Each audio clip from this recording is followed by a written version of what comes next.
Hello friends. इस बात पे तो सभी एग्री करेंगे कि अपने हाथों से बनाई चीज़ों की बात ही कुछ और है। और यदि ये सारी चीज़ें wall decor items, paintings, craft items सही तरीके से बनाई जाएं तो उनकी सुंदरता में चार चांद लग जाते हैं। तो चलिए आज मैं आपको सिखाने वाली हूँ ये बहुत ही सुंदर सा क्ले एंड मिरर आर्ट। इसके लिए मैंने लिया है 12x12 इंच का वुडन MDF बोर्ड जो अमेज़ॉन पे ईजिली मिल जाएगा। साथ में मैंने यूज़ की है acrylic colours, Fevicryl acrylic colours हैं। मैंने ब्रशेज़ यूज़ किए हैं 10, 5 और 0 नंबर के, फ्लैट एंड राउंड। तो चलिए सबसे पहला स्टेप है अपने बेस को एक्रेलिक पेंट की कोटिंग देना। ध्यान रखिएगा कि ज़्यादा पानी नहीं ऐड करना, तभी इसकी फिनिश अच्छी आएगी। तो चलिए पेंट सूखने के बाद हम ड्रॉ करेंगे 2 सर्कल्स, एक छोटा एक बड़ा, with 2 different size of plates. Compass भी यूज़ कर सकते हैं। और यहाँ पे मैं डॉट्स लगा रही हूँ इवन स्पेसिंग देते हुए, ताकि एक यूनिफॉर्मिटी या सिमेट्री आ जाए मेरे डिज़ाइन में। मैं फ्री हैंड ड्रॉ कर रही हूँ। अगर आपको कॉन्फिडेंस नहीं है फ्री हैंड ड्राइंग का तो आप कार्बन पेपर से ट्रेस भी कर सकते हैं डिज़ाइन को। बट ध्यान रखिए थोड़ा सा फिनिशिंग अगर देंगे डिज़ाइन में और थोड़ा सिमेट्री होगी डिज़ाइन में तो ही बहुत सुंदर लगेगा। बीच में मैंने ड्रॉ किया है एक छोटा सा हाथी। तो डिज़ाइन पूरा होने के बाद हम आ गए हैं थर्ड स्टेप पे, जो कि है कलरिंग। यहाँ आप देख सकते हैं मैं कलरिंग स्टार्ट की है मैंने बाहर से अंदर की तरफ।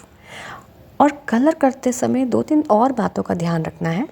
पहला ये कि जो आउटलाइन जितनी भी हम कर रहे हैं यहाँ पे छोटा ब्रश इस्तेमाल करना है 0 नंबर का, ताकि आपका जो एजेस हैं वो नीट लगे।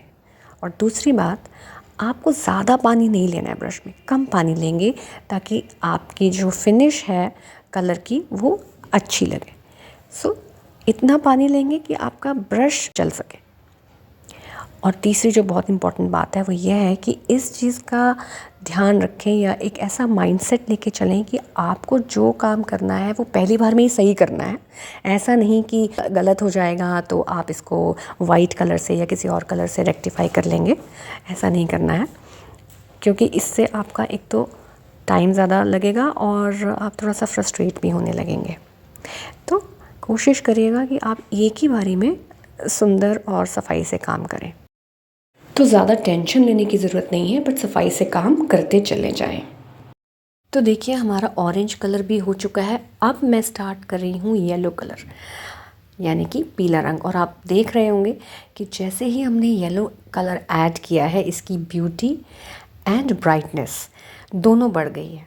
आप देख सकते हैं ऑरेंज, येलो एंड रेड का कॉम्बिनेशन बहुत ही खूबसूरत लग रहा है।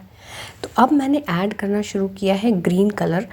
और मैंने थोड़ा सा पेंट करने के बाद रियलाइज़ किया कि ये कुछ ज़्यादा ही डार्क है। तो आप देख सकते हैं मैंने इसमें थोड़ा वाइट ऐड करके इसको लाइट ग्रीन कर दिया है। और जो डार्क पोर्शन है उसको भी मैं बाद में लाइट ग्रीन से कवर कर दूँगी। हम इस बात का ध्यान रखेंगे कि हम ब्रश स्ट्रोक्स को कुछ इस तरह से चलाएं कि हमसे गलतियाँ कम हों और बाद में रेक्टिफिकेशन पे हमारा टाइम वेस्ट ना हो। तो अब बारी है बेस कलर करने की, एलिफेंट के बैकग्राउंड की। इसमें मैंने थोड़ा सा इसको ऑफ वाइट कलर दिया है, वाइट में थोड़ा सा येलो मिला के। आपका मनपसंद कलर आप बना सकते हैं। मैंने कुछ लाइट ही रखा है क्योंकि मुझे जो एलिफेंट है उसके कलर्स को उभारना है। अब बारी है उस राउंड पट्टी को कलर करने की जो हमने 2 प्लेट्स की मदद से ड्रॉ की थी। तो इसके लिए मैंने यूज़ किया है गोल्डन कलर। और लाल, पीला, हरा, नारंगी कलर इस्तेमाल हो और साथ में गोल्डन ना हो, ऐसा हो ही नहीं सकता। तो इसे भी हम धीरे धीरे पतले ब्रश की मदद से बारीकी से ध्यानपूर्वक करेंगे। और मान लो थोड़ी थोड़ी गलती हो भी गई तो हम वो क्ले वर्क जो हम करने वाले हैं उससे हम ढकने की कोशिश करेंगे। तो अब बारी है हमारा जो मेन डिज़ाइन है हाथी का, उसको कलर करने की। तो इसके लिए मैंने इस्तेमाल किया है नीला रंग। अब देखना, क्योंकि इसका बेस ऑफ वाइट है, साइड पे जो इसकी पट्टी है डिज़ाइन की वो ब्राइट शेड्स हैं और अंदर बिल्कुल अलग कलर नीला। अब देखना इस डिज़ाइन की क्या खूबसूरती निकल कर आती है।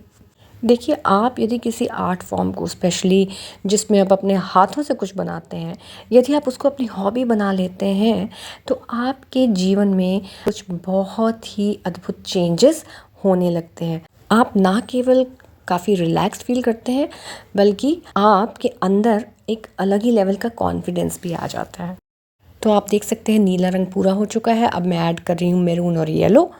तो अब हमारा पूरा कलरिंग पार्ट ओवर हो गया है। अब हम नेक्स्ट स्टेप पे आए हैं, जिसमें मैं इस्तेमाल कर रही हूँ मोल्डेड क्ले। ये रेजिन और हार्डनर 2 पार्ट्स में आता है। इसको हम अच्छे से मिक्स करेंगे ताकि ये एक कलर का हो जाए, और जैसे ही एक रंग का हो जाता है हम इसको इस तरह से रोल करके इसकी स्ट्रिंग्स बनाएंगे।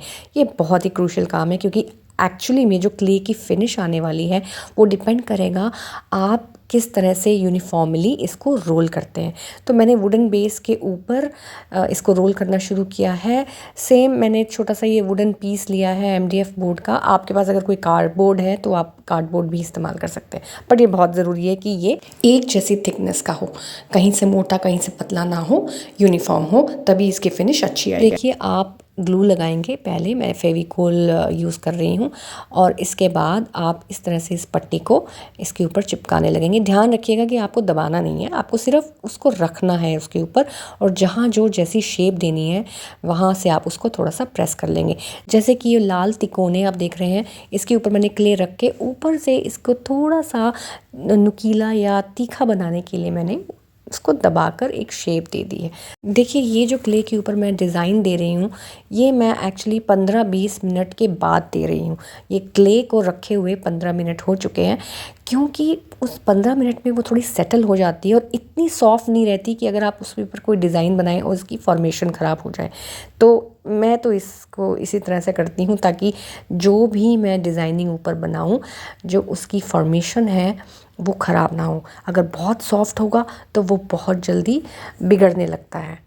तो थोड़ा सा सेटल हो जाए 15-20 मिनट के बाद ऊपर आप कुछ भी डिज़ाइनिंग कर सकते हैं। तो येलो पार्ट के ऊपर भी हमारा क्ले वर्क ख़त्म हो गया है। इसी तरह से हम ऑरेंज के ऊपर कर लेंगे, और अब बारी है हाथी के ऊपर क्ले आउटलाइन करने का।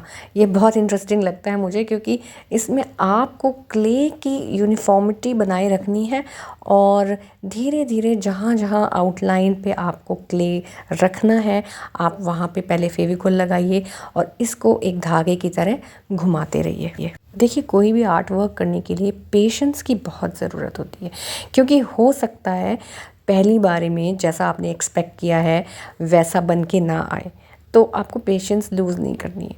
और दूसरी एक और टेक्निक है, अगर आपको लगता है कि आप थोड़ा सा और एंटरटेनमेंट चाहते हैं तो गाना सुनते सुनते भी आर्ट वर्क कर सकते हैं। आप काफ़ी फ्रेश और रिजुविनेटेड फील करेंगे। आप देख सकते हैं कि ये क्ले वर्क करने के लिए मैं कुछ टूल्स का इस्तेमाल कर रही हूँ। देखिए ये कुछ स्कल्पटिंग टूल्स और कटर है जो अमेज़ॉन पे इजीली मिल जाएंगे। अगर आपके पास ये नहीं भी है तो आप एक नाइफ़ या सिंपल किचन नाइफ़ से भी काम कर सकते हैं। ये अगर टूल्स हैं तो थोड़ा सा काम आपका आसान हो जाएगा, बट इनके बिना ये नहीं हो सकता, ऐसी कोई बात नहीं है। तो हमारा क्ले वर्क भी ऑलमोस्ट ओवर होने वाला है। यहाँ पे आप थोड़ी थोड़ी शेप्स दे सकते हैं अगर ज़रूरत है कहीं कहीं पर। तो अब बारी है थोड़ी सी ब्यूटिफिकेशन की। यहाँ मैंने डॉट वर्क ऐड किया है, और आप देखेंगे कि मैंने कुछ एम्बेलिशमेंट्स भी इस्तेमाल की हैं, जैसे कि ये पर्ल स्टिकर्स। इनसे तो इसकी ब्यूटी और बढ़ जाएगी। और अब मैं इसको मैरून पोर्शन पे भी इस्तेमाल करने वाली हूँ। तो अब बारी है हमारे मिरर वर्क की।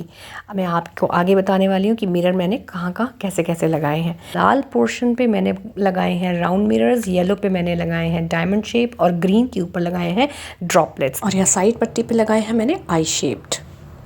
तो देखिए हाथी को हमने सजाना शुरू कर दिया है। मैंने केवल हाथी के ऊपर लगी क्ले को ही वाइट पेंट किया है, बाकी क्ले को मैंने नेचुरल लुक दी है। तो ये है फाइनल लुक। पूरा भरोसा है कि आपको बहुत पसंद आया है और आप इसे ज़रूर बनाएंगे। तो मिलते हैं नेक्स्ट वीडियो में।